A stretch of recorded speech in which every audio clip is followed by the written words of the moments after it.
Good morning. Imagine this, a young boy born in a log cabin in Kentucky at the age of 16. He begins teaching school. He comes to Christ at the age of 27, and as his faith grows, but he fights through bouts of illness and just various odd jobs. All the while, he's experiencing new blessings from God every morning.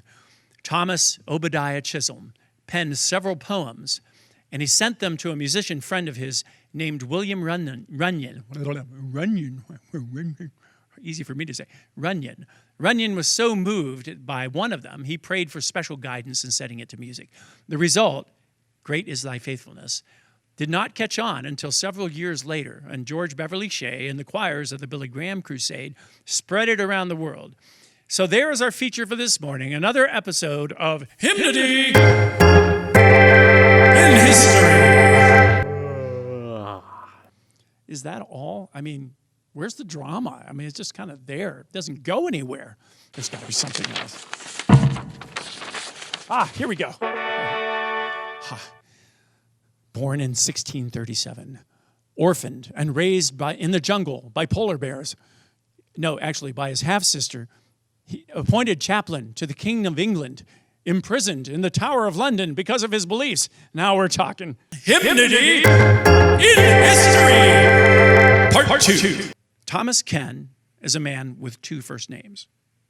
He has been called Thomas and Ken, as well as England's first hymnist.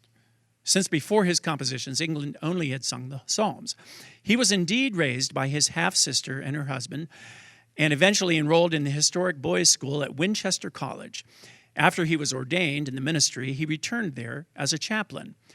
Thomas wrote 3 hymns in 1674 to help the boys with their devotional time.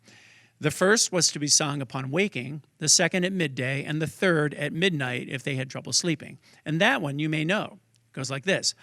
All praise to thee, my God, this night, for all the blessings of the light. Keep me, oh, keep me, King of kings, beneath thine own almighty wings. All 3 hymns ended up with a common stanza, which has since become the most widely sung verse in the world, the doxology, which we will sing later, along with some newer verses. And meanwhile, Thomas Ken became chaplain to England's King Charles II. Like the installation of some newer water heaters, it was a tankless job. Charles, you see, kept a number of mistresses, and Thomas would rebuke his majesty by saying, "Not for the king's kingdom." And the next ruler, James II, was Catholic, and he imprisoned Thomas Ken in the Tower of London for his Protestant beliefs. Eventually, Thomas was released to retire peacefully, and upon his death in 1711, the doxology was sung at his funeral.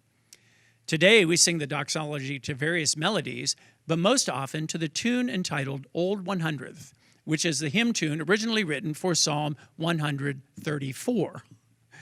But interestingly is used now for Psalm 100.